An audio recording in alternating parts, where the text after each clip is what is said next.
Avez-vous des exemples de versets à nous donner qui démontrent bien que nous sommes à la fin? Réal, cette question est demandée encore, surtout par les gens qui ne connaissent pas la parole de Dieu. Donc, ils ne peuvent pas avoir une image des événements qui sont présents. Ils ne peuvent pas l'associer à d'autres choses qu'une autre guerre qui s'en vient. On a eu tout le temps. Là. Alors, non, c'est pas pareil du tout. Mais avant d'aller dans ces versets ou ces exemples, je tiens à faire une distinction entre la fin des temps et la fin du monde. Parce que c'est deux choses différentes. Nous sommes à la fin des temps. Dieu a donné des temps à l'humanité et puis il a mis une fin à l'humanité telle qu'on la connaît et notre monde planétaire également. Alors la fin du monde, elle se fera que lorsque Jésus sera venu et qu'il y aura 1000 ans qui seront passés. À la fin de ce qu'on appelle le millénium, qui fait partie d'une des 7 dispensations qu'on parlait.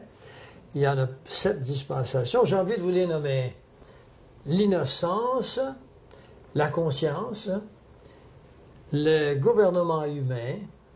Ensuite, il y a la loi. Il y a la grâce. Et ensuite, il y a le millénium.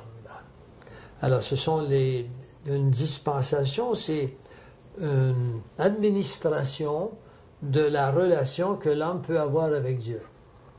Alors, à chaque dispensation s'ajoute quelque chose de nouveau et de plus en plus près de lui. La dispensation la plus vraie, c'est probablement celle dans laquelle nous sommes ici, la dispensation de la grâce, puisque nous sommes enlevés, c'est l'ultime.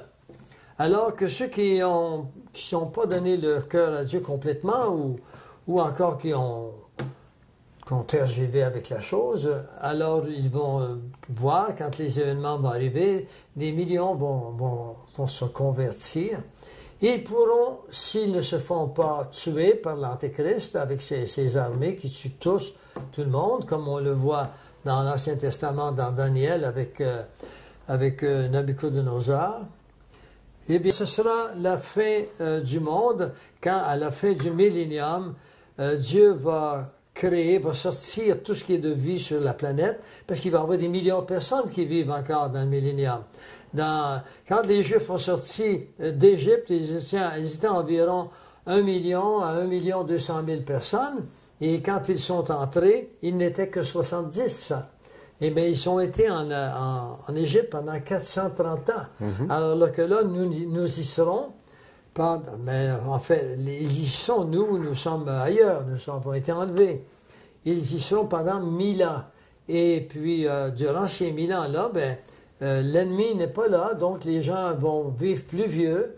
Il est dit dans la parole que les gens pourront vivre 1000 ans avec le corps. Mais par contre, ce qu'il y aura de très différent, et la terre va être replenished, comment est-ce qu'on dit en français? Elle va être refaite. Elle va être refaite. Et puis ensuite, les gens pourront avoir de la justice quand même, parce que la dispensation du millénium se fera sous la grâce et la loi. Et c'est David qui va régner à Jérusalem, puis Jésus va être à Jérusalem aussi. Et puis après les 1000 ans, c'est un monde nouveau, comme nous trouvons dans Apocalypse 22. Alors, d'ici ce temps-là, il y aura la fin du monde tel que nous sommes, avant que Jésus revienne et refasse le dernier jugement, et puis parce qu'il va y avoir plus que la moitié de l'humanité qui va périr. Oui. Et l'autre qui sera envoyé dans des lieux qui ne se réveilleront pas. On l'a vu, les morts qui ne sont pas en Jésus-Christ restent dans la terre pendant 1000 ans. Alors que les morts qui sont morts dans la foi en Jésus-Christ vont ressusciter, mais ils ne resteront pas sur terre. On va aller un peu plus loin. Donc, oui, la fin des temps, c'était au retour de Jésus, c'est la fin des temps. Mais à la fin du monde, 1000 ans plus tard. C'est ça qu'il faut distinguer. Parmi les multiples signes que nous pouvons trouver, un des plus importants qu'il faut savoir, C'est un signe qui est vivant. C'est les Juifs. Les Juifs ont été absents d'Israël pendant 19 siècles. Pourquoi ils étaient absents? Mais parce que Dieu les a dispersés. Parce qu'ils avaient la nuque raide. Ils étaient désobéissants. Pourquoi qu'ils étaient désobéissants? Mais parce que c'était des êtres humains. Et c'est comme nous. Alors, nous sommes désobéissants. Dieu s'est pris un peuple, il l'a mis à part, puis à travers ce peuple-là, il l'a laissé vivre, et il nous a donné la possibilité de voir comment nous sommes à travers ce peuple, qui avait la nuque raide. Quand ils étaient en problème, Dieu intervenait dans leur vie, et là, ils se rectifiaient, puis ils louaient Dieu. Puis quand ça allait trop bien, ils s'en allaient dans le péché. Alors, c'est l'humanité. Quand ça va, l'homme est incapable d'assumer sa liberté. La vraie liberté, c'est celle de ne plus être esclave de quoi que ce soit à l'intérieur de notre vie quotidienne. On ne parle pas, vous ne prendrez pas votre tour. Vous n'êtes pas esclave de votre tour. Si vous êtes un homme raisonnable, vous vous servez de votre tour. Vous n'êtes pas esclave. Mais celui, par exemple, qui ne pense qu'à jouir des beaux moments de la vie. Dieu nous a donné des beaux moments de la vie. Et il faut en prendre soin de ces beaux moments-là. Il nous aide à fonctionner. Mais il ne nous a pas donné que des beaux moments, il nous a donné des moments de réflexion profonde. Parce que nous ne sommes pas appelés à vivre ici éternellement. Nous y reviendrons sur la terre quand elle aura été faite. Mais cette terre disparaîtra. Alors il y a le retour des Juifs, parce que les Juifs, c'est le peuple de Dieu, c'est l'horloge de Dieu. Et quand les Juifs retournent dans leur pays, ceci correspond à plusieurs versets. Je vous disperserai parmi les nations et je vous ramènerai. J'irai vous chercher. Et c'est fait. Et il dit, quand vous serez de retour, la génération qui verra que vous revenez dans votre pays, eh bien, verra tous les événements de la fin. Cette génération, dit-il, verra tous les événements de la fin. Et la génération dont il est question, c'est la dernière, et c'est une génération qui correspond à un psaume, psaume 90, qui nous dit que 70 ans est une génération, et si elle va à 80, c'est 10 ans de souffrance et d'orgueil. Alors, on parle du peuple là-bas, là.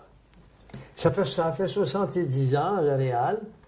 Ça fait 70 ans, le 14 mai de la présente année, 2018. Alors, il faut savoir ça. Le temps est fini. Nous sommes sur du temps emprunté. Pourquoi? Parce qu'il y a des milliers de personnes qui viennent au Seigneur à travers le monde. Il n'y en a plus beaucoup chez nous aussi, dans un pays d'abondance comme le nôtre. Les gens croient qu'ils n'ont pas besoin de Dieu, parce qu'ils sont dans l'abondance. C'est pour ça que Dieu va retirer son abondance. L'homme réfléchit quand il souffre. Dommage, n'est-ce pas? Alors, les Juifs sont de retour dans ce pays, et c'est une indication, puisque la Bible en parle partout réel. Deuxièmement, elle nous dit dans Matthieu 24, dans Luc 21 et dans Marc 13, sont des versets de la fin des temps, elle nous dit qu'il y aura des signes dans le ciel. Mais on a vu les tétrades de 2015, 2014, 2015, et ensuite de ça, on a vu des éclipses de lune rouge, rouge sang, on en a eu cette année, oui. On a eu d'autres, puis il y en a d'autres qui s'en viennent, mais ils se font à des moments précis dans l'histoire, puis c'est jamais arrivé encore, depuis avant 2014, lors des fêtes juives. Ça, c'est un phénomène extraordinaire. Plein Feu en parle dans des conférences, le public peut aller sur Plein Feu, peut aller le voir, sinon sur d'autres sites, signaler les mots sur Google en question et ils vont venir. Ensuite, il y a des phénomènes dans le ciel. Il y a le climat qui est changé et qui change de plus en plus, mais il n'y a plus que ça. Il y a les ovnis. Mais j'ai vu un ovni la première fois, j'avais 6 ou 7 ans. J'en ai vu une autre vers l'âge de 18 ans. Et quand j'ai quitté Trois-Rivières, j'avais 35 ans. Et un an avant, à l'âge de 34 ans, j'ai vu un ovni demeurer en suspension au moins 20 minutes à la même place. Elle changeait de couleur selon qu'elle montait. Et elle était au moins de la dimension d'un champ de football. Et il y a des gens qui sont allés en psychiatrie ou on voit les psychologues le lendemain. Et ça a toujours été comme ça. Mais maintenant, les gens s'habituent, il y a des ovnis partout. Il faut aller sur des réseaux qui sont des spécialistes pour le voir. Alors ça, c'est des signes dans le ciel. Mais la Bible nous dit également qu'il y aura des signes sous terre. Il n'y a jamais eu autant de tremblements de terre réels. Il n'y a jamais eu autant d'inondations. Ils sont tous annoncés. Il n'y a jamais eu autant de cyclones. Il n'y a jamais eu autant de feux, des feux de forêt partout. Il y a l'anneau de feu qu'on appelle, qui est dans le Pacifique, qui touche autour d'Hawaï. Autour d'Hawaï, Hawaï est central. Il y aura une présentation par Yves Delem, bien fait, il travaille dessus actuellement, sur l'anneau de feu qui est là. Et puis, il faut que les gens écoutent ça, je vous conseille énormément, parce que c'est très révélateur. Et Richard, qui travaille avec Plein Feu aussi, et puis qui va faire cette vidéo, a trouvé des choses qui c'est vraiment un clin d'œil de Dieu. Il nous montre des choses qu'on n'avait jamais pensées, des événements qui coïncident. Dieu est le maître de toutes choses. Ensuite de ça, quatrièmement, il y a la politique qui est changée. La politique nous donne ces choses. Il y en a une grande politique internationale qu'on appelle le NOM, le Nouvel Ordre Mondial. Il est annoncé dans l'Ancien Testament, il est annoncé dans Daniel 9, dans Daniel 2, avec les animaux. Il est annoncé également dans Thessaloniciens. Il est annoncé dans Apocalypse 13, Apocalypse 17 et Apocalypse 18. Il est annoncé partout. Et c'est pas quelque chose à venir, c'est fait. Et c'est de là que sortira l'Antéchrist. Parmi les choses politiques, le nouvel ordre mondial a trois grandes doctrines qu'il faut se souvenir.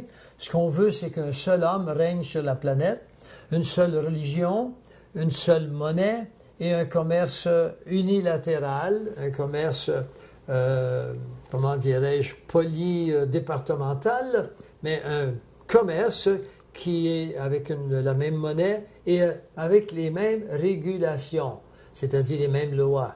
Et ça, le gouvernement du Nouvel Ordre Mondial a déjà sur place des gens qui s'intéressent à ça depuis longtemps, entre autres le Club de Rome. C'est une partie des sociétés secrètes du dernier temps. Et nous aurons également une seule monnaie. Et les gens devraient s'en méfier parce qu'on annonce que déjà cette année, en 2018, on parle en décembre de changer la monnaie, faire tomber le dollar. La Chine s'en va avec une nouvelle monnaie à eux. La Russie veut faire sa monnaie à eux. Il y a des petits pays qui veulent faire leur monnaie à eux aussi. Alors, il semble que le dollar ne fonctionne plus parce que le dollar, en réalité, c'est quelque chose de notre avantage à nous, les Nord-Américains, mais c'est une immense fraude pour peut-être pas, non, sûrement pas le Canada, mais pour les États-Unis, puisqu'ils se sont donné le pouvoir de donner la valeur de la devise, ils se sont donné le pouvoir de les créer à volonté.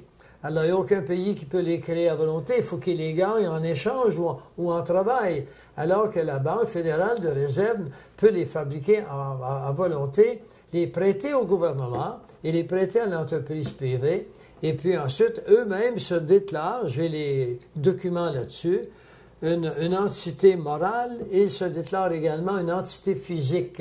Ce qui veut dire qu'avec l'argent qu'ils font, ils peuvent se créer des compagnies, des sociétés et puis faire compétition au peuple. Puis lui, il perd son argent nulle part, alors que nous, on le gagne avec les caprices du système bancaire. Alors, voyons où nous en sommes. Et c'est pour ça que maintenant, ils savent que le peuple commence à être trop indépendant financièrement. Alors, ils vont y jouer un tour, ils vont destituer l'argent. Puis, ils vont créer une nouvelle qui est électronique, que Plein Feu en parle dans que vous pourrez trouver sur d'autres sites également. Et cet argent électronique est préparé, elle est toute prête. Alors, ne nous inquiétons pas pour si on va avoir des dollars, personne ne va en avoir. L'argent ne valera plus rien. Et puis, ne valant plus rien, eh bien, vous crevez, ou bien encore, vous nous joignez. If you can beat them, join them. C'est ça? Alors qu'est-ce qu'ils vont faire? Bien, les ordinateurs sont prêts. Comme on dit en français, contre un système, on ne se bat pas parce qu'il nous rattrape toujours et nous broie. Voilà, il nous broie. C'est très bien dit. D'ailleurs, on le voit, j'ai beaucoup de documents sur le système bancaire, et surtout par Edward Griffin, qui a écrit un livre épais comme ça, dont je me suis servi, entre autres, pour faire le système bancaire, qui est un DVD sur plein feu. Alors voilà.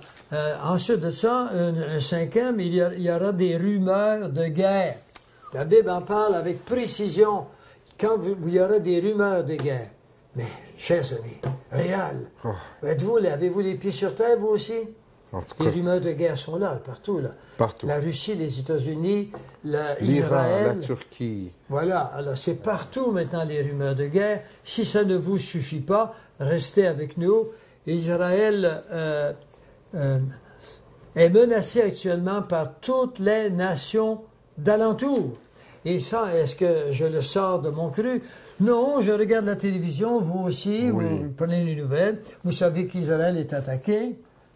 Cher Réal, je vais vous apprendre que textuellement, dans le livre de Zacharie, au chapitre 12, au verset 2, il nous dit Jérusalem deviendra une coupe d'étourdissement pour les nations. Ça veut dire que nous aurons, pour les nations, nous faisons partie des nations, nous sommes appelés à le voir. Puis c'est une coupe d'étourdissement, ça veut dire un problème, un dossier, si vous voulez. D'accord? C'est tout un dossier. Mais n'est-ce pas ce qu'on vit actuellement? On le vit, et ça fait un petit moment, depuis 1948, que les Israéliens le vivent. Alors, il y a ceci, la menace d'Israël, dans Zacharie 12, 2, et également dans Zacharie, j'en profite pour le dire, vous m'avez dit de prendre mon temps, dans Zacharie 12, 3, après avoir dit une coupe d'étourdissement pour les pays d'alentour, n'est-ce pas? Alors, les pays arabes d'alentour. Elle nous dit, avec une virgule, et là on change de pays, elle nous dit, et une pierre pesante pour toutes les nations. Eh bien là, je suis obligé de m'arrêter pour que les auditeurs se souviennent de ceci. C'est que quand la Bible nous dit toutes les nations, ça ne veut pas dire toutes les nations, moins les États-Unis qui les protègent actuellement. Alors, elle dit toutes les nations, ça veut dire, ça suppose, et la Bible n'a pas le choix, Dieu est responsable de sa parole, pas la Bible en tant que livre, mais l'auteur de ce livre. Il n'a pas le choix que d'accomplir sa parole, et il va falloir que les États-Unis ne soient plus favorables à Israël. Comment est-ce que ça va arriver? Bien, il y a d'autres versets qui nous montrent que les États-Unis seront détruits. Oui, les États-Unis seront détruits et puis ils le seront par, la Bible nous dit, par le Seigneur les appelle ses serviteurs qui viennent de loin. On peut penser que ça peut être la Turquie avec l'ennemi commun d'Israël, pas d'Israël, mais des États-Unis depuis longtemps, qui est la Russie et la Chine, maintenant la puissance jaune qu'on a toujours appelée. Mais il y a lieu de penser parce que quand on regarde en hébreu, les mots qui sont marqués, ça veut dire des soldats, des gaborim, c'est-à-dire des géants qui viennent de très loin. Et on peut penser que les ovnis vont s'y prêter. Les ovnis peuvent se matérialiser. On en voit avec les télescopes de la NASA, on en voit sur la planète Mars et sur la Lune. Je vous en parlerai un autre jour. Et alors, maintenant, ça démenace. Il y a le psaume 83 qui nous dit très bien qu'ils veulent nous jeter à la mer. Seigneur, le psalmiste ici, il crie au secours. Parce que ça se passe au moment, le psalmiste le voit, lui, c'est une prophétie, c'est Dieu qui le met. Et toutes les conditions sont remplies pour que ça se fasse maintenant.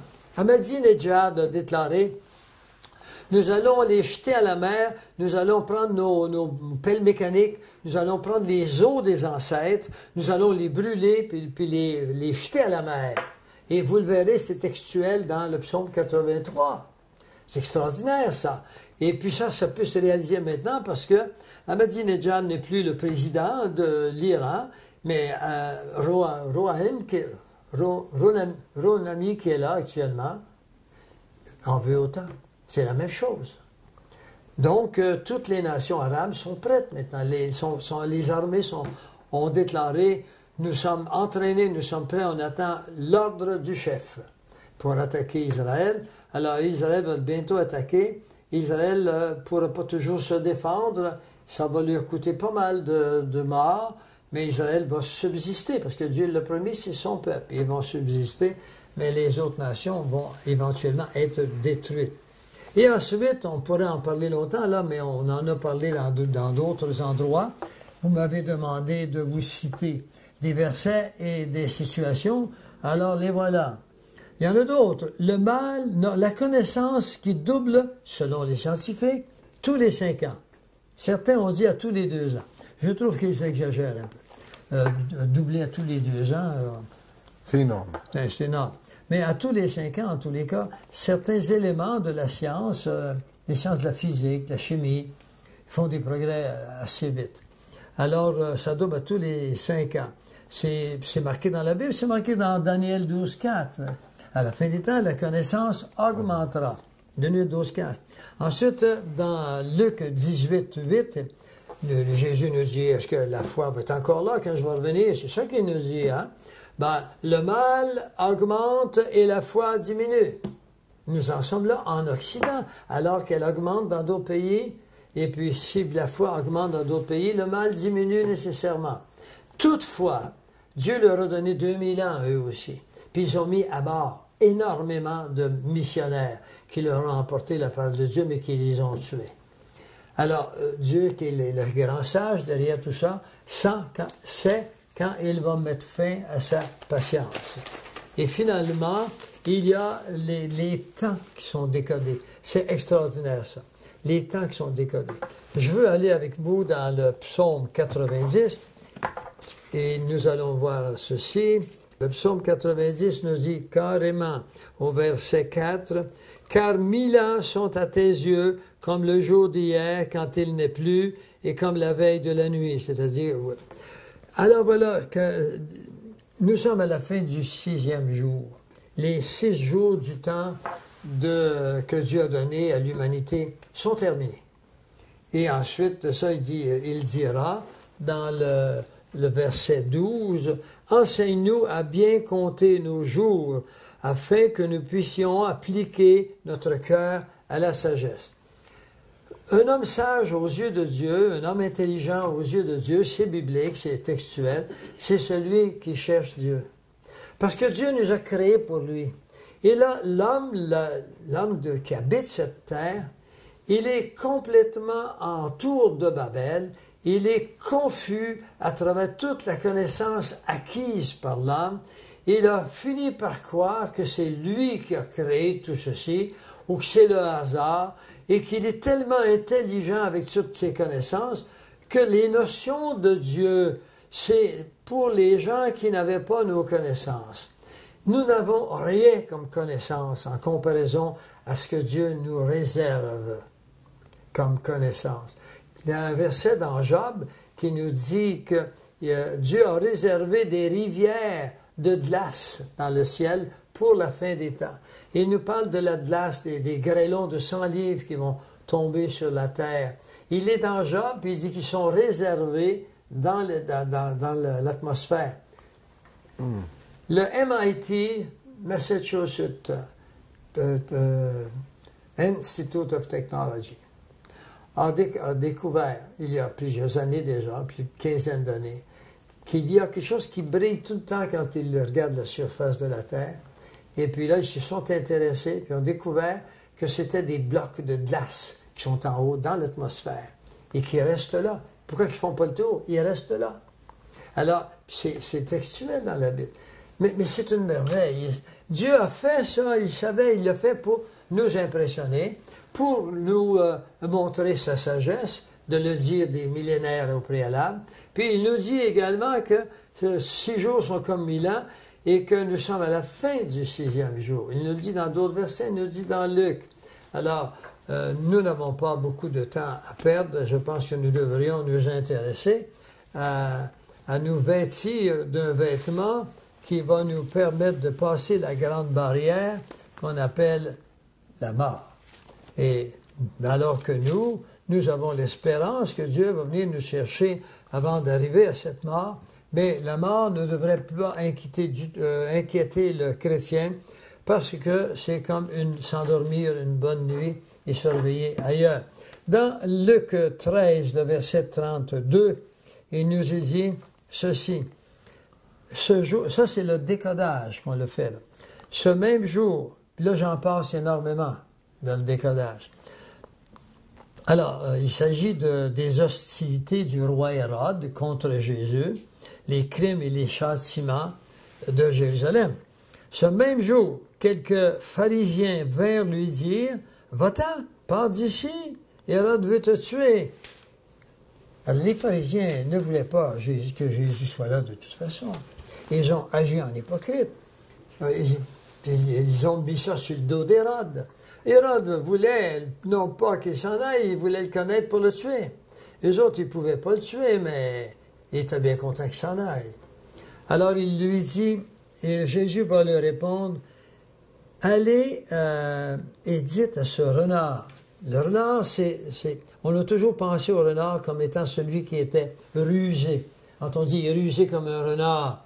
Mais en réalité, la vraie caractéristique du renard, c'est qu'il est cruel, le renard. Hérode était cruel. Allez et dites à ce renard, voici, je chasse les démons et je fais des guérisons aujourd'hui. Il chasse les démons, fait des guérisons aujourd'hui. Est-ce que c'est pas ce qui se fait encore? Il y a des gens qui sont guéris aujourd'hui. Il y a des gens qui chassent des démons. Tout chrétien est appelé à chasser des démons.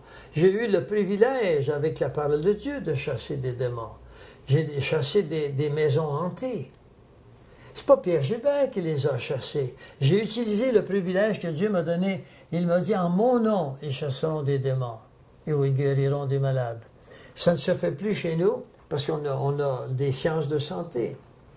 Mais dans les vieux pays, j'ai connu un pasteur qui demeure en Suisse et qui me disait qu'il va là une fois par année et puis ils mettent les mains sur les aveugles. Puis il dit, les aveugles voient.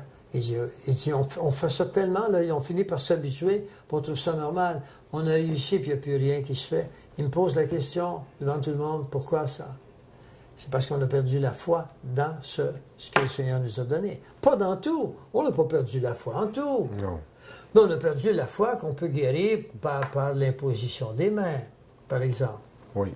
Demain, si vous venez à l'Assemblée réelle, j'ai demandé à quelqu'un qui fait partie de Plein Feu maintenant, de parler de l'imposition des mains qu'il a fait à sa petite fille qui était décédée. J'espère que vous allez être là. Bien sûr, ça va nous faire plaisir de vous accompagner. Alors, j'étais rendu ici. Alors, il est marqué, « Allez et dites à ce renard, voici, je chasse les démons et je fais des guérisons aujourd'hui et demain. Et le troisième jour, j'aurai fini. » Ah bon? Aujourd'hui, demain, et le troisième jour, j'aurai fini. Alors, il nous a dit que un jour est égal à 1000 ans. Le temps du christianisme sur notre terre, c'est 2000 ans. Alors, il chasse des démons parce qu'il nous a donné le pouvoir de les chasser. C'est aujourd'hui, donc voilà 2000 ans, voilà un jour. Et demain, c'est un autre jour. Les 2000 ans sont finis. Oui. Et là, il s'est marqué le troisième jour, j'aurai fini. Parce que le troisième jour, c'est le millénium. Nous ne pourrons plus chasser de démons. Pourquoi? Parce que Satan est lié pour 1000 ans. Il n'est plus là. On n'a pas besoin de chasser des démons. La vie sera rendue beaucoup plus facile à l'humanité. Parce que beaucoup de problèmes nous viennent de l'ennemi.